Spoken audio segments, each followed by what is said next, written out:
Well, for the income side, they said the CPI was 0.04, close to what you're saying. Except the CPI for assessments to go up is 2.7. It's when they look at it, snapshot it, and what they include in that. I know. Okay. I know. Oh, believe me. It's Gamesmanship. well, it's the legislature not listening to property appraisers. You know, I'm not expert in much, but I've been doing this 30 years. I know a little bit. And if they would ask us, hey, what do you think when we're doing this? We say, keep it consistent. At least you, the public, now I can understand it. Don't have a little version of CPI because seniors are going to be the ones that hit me with it. Senior exemptions, over 65, their patients aren't real great. They're, you know, they're worried about Social Security evaporating, and they come in, they get their extra exemption for being a senior. They're going to say, well, I got an extra bump, but now I can't qualify for my senior. It only went up 0.04%, but yet my assessment went up 2.7. What kind of CPI are you guys running? I mean, is it this or is it can't? We're sending two messages, and it's wrong. It's wrong. But that's what I'm stuck with. But you're right. Leads me to a follow-on question, and I'll give you an analogy. That's where you compare two things. Went to Florida State and take. Is that what you're trying to say? Back in my earlier days in the Navy, the Navy exchange system. That explains a lot. Yeah, the Navy exchange system and the commissary system, or excuse me, morale, welfare, and recreation. Morale, welfare, and recreation would come to the exchange system and say, we want this much money from your profits to run welfare and rec. Okay? And the Navy exchange foolishly said, yes. Now that was before the earnings period even started.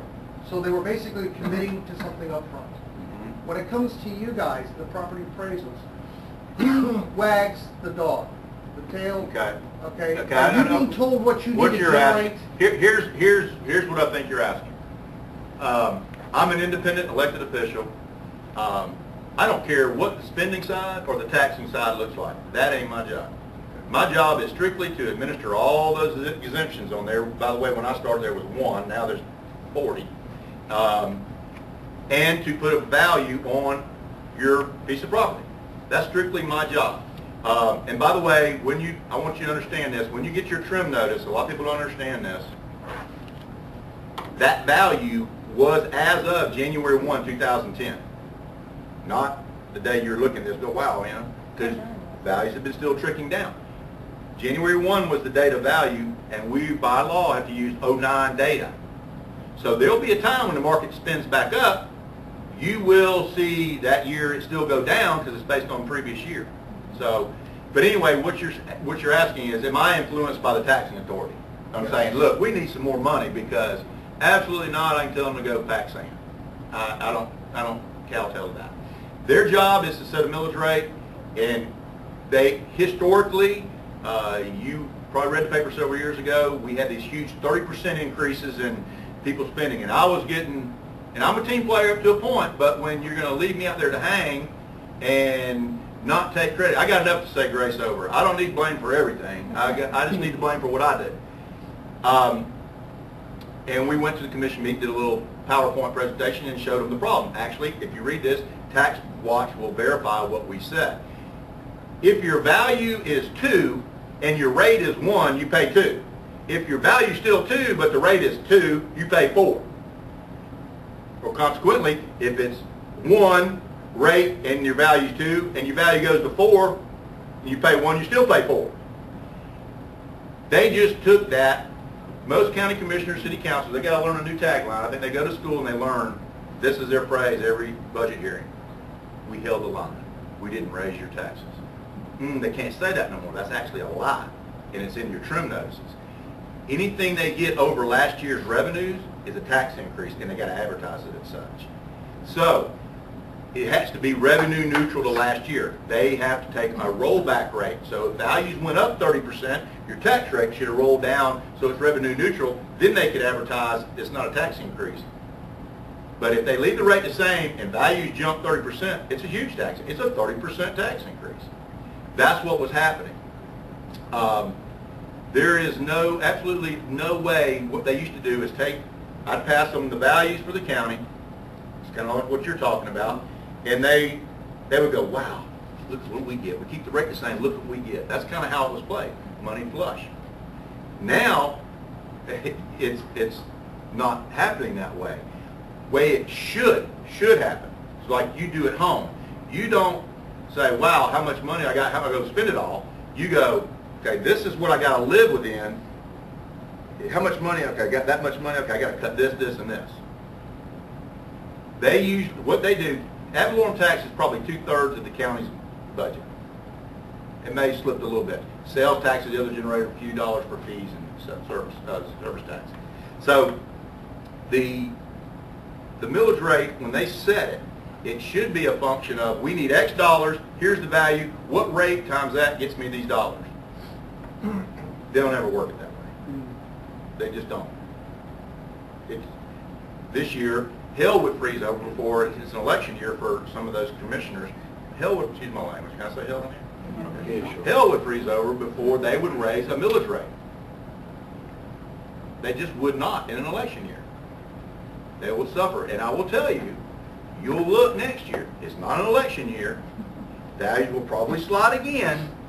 There are going to be some hard decisions. And I sit back and go, you know, and that was one of the questions at the News Journal, well, what are they going to do? Well, they don't pay me to make that decision. I got enough. Because they weren't over here helping me when the value was going up 30%, and they were going, it's him. Even though they were leaving the rate the same. So what's going to happen next year is tough decisions. Values will still fall. I don't know that I can't cut anymore. They're going to have to look at a different well. They're going to go do a different well. They can't keep doing the same one. They're going to have to find someplace else to cut. And whether other constitutional officers or whether other areas within the county, or the hard decision is they're going to have to raise the rate. And that's kind of what Paul was saying. Was next year, what's going to happen? Next year could be a year that you see a tax increase as far as the tax rate, because it's going to take X dollars to run local government, schools, sheriff's office, police, fire, all that. So, I don't mean to be bearer of bad news, but you know, I don't know if it'll offset the value drop, but and I'm not condoning it by any stretch of the imagination or supporting that. I'm just telling you that you might want to keep your eye on the ball. And I think that's, if you've never been to a budget hearing, I implore everyone, because once you get your trim note, your tax bill in November, it's too late. Once they certify those tax rates, it's too late. You're going to get your trim notice, and there are going to be times of dates for budget hearings. And you're going to look at your value, and you're going to go, Chris, you've lost your mind. You're going to go, Chris, okay, I can live with that, or, you know, I can't argue with that, or call me and we're going to show you what we got, and we may change our minds, and you may show us or tell us something that influences our decision. We work with that. Bottom line is, that's all of the part of the equation I control is that value. The other is the tax rate. I don't control that, but you do as voters. The year that went up 30%, they left the rate the same and they took a 30% increase. Do you know how many people were at the budget hearings complaining? Two. But it was, they even went to Plaza Ferdinand and hung me an effigy in the pond over there, the little fountain. I'm just telling you, if you don't go, you don't earn your right to complain. We as citizens, and if I'm a commissioner, rightfully so. Two people complained, took a 30% increase. I'm like, well, 300,000 people, I don't got a problem too. Now, if you stack it up and you go in there and say, I represent 400 properties from Perdita Key in the west side of Pensacola that I manage, I represent 15 businesses, I represent Business Link, I represent whatever it is, and you're in there and I'm saying, and I know it's intimidating. I don't like the fact that they stand up, you know, sit up above you and you're down here. It's kind of the, you know, I'm better than you thing. I don't really like that in government, how they do that. But if you don't voice your opinion, they don't know. And if you do voice your opinion, it may not change, but you might feel better. But it could change, and it did last year. There was enough people that came in last year because they kept saying they would, because they got flush with money with Pensacola Beach being on the tax roll. I put Pensacola Beach on the tax roll. We've been successful in those lawsuits, they got a lot of money from that, and they had made promises in previous boards that they would roll the tax rates back, and they didn't. They weren't going to, and then some voices in the past that came to past meetings stood up and said, "Let me remind you," and they kind of had to acquiesce, and they did roll the tax rate back. So some, and that's where it is now, like $6 and right at $7 per thousand in the county. So, anyway, any other questions? Yes, ma'am. I just want to clarify, you said, we were talking about the market value and the assessed value. The assessed value can go up 3% a year. No more than 3%, if it's homesteaded. If it's homesteaded, regardless of what your Market value does, it floats. Except in the case that your market value is below the assessed value. Never can happen. It will, if your market value gets to the same as your assessed value, then your assessed value can start That's dropping. what I was going to, that's what Yes. I'm saying. You're only, Yes. you're never assessed more than the market value. No, Okay. no. No, you're not. Any other questions? But the 3% doesn't apply going down. I thought it also applied going down. No. No. Okay. Only to the tune of wherever your market. If your market value drops below your assessed, then they're going to be the same number. Okay. Because it can't even be higher, is what she's saying. I misunderstood. And in non-homestead properties, we got an amendment a couple of years ago. You know, you got now non-homestead property is capped at 10% a year, which may change. You'll see it. You have a chance in November to vote on a constitutional amendment to change 10 to 5. So that you'll see that in November on the ballot. And I'll remind everybody, please go vote. No matter who you vote for, go vote. Go exercise your right. Anything else? Any other questions? Guys, thank you for having me so much.